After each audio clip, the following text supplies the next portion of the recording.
بسم الله الرحمن الرحيم. السلام عليكم ورحمة الله وبركاته. اختفاء جنين من بطن أمه في الشهر السادس.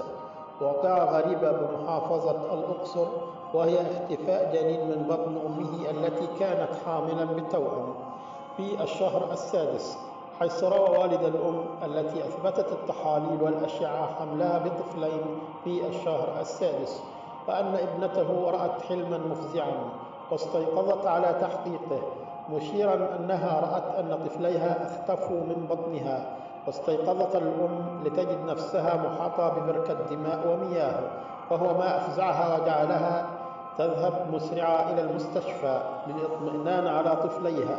ولكن كانت هناك المفاجأة، أن الطبيب أخبر الأم أن الحمل قد اختفى من أحشائها.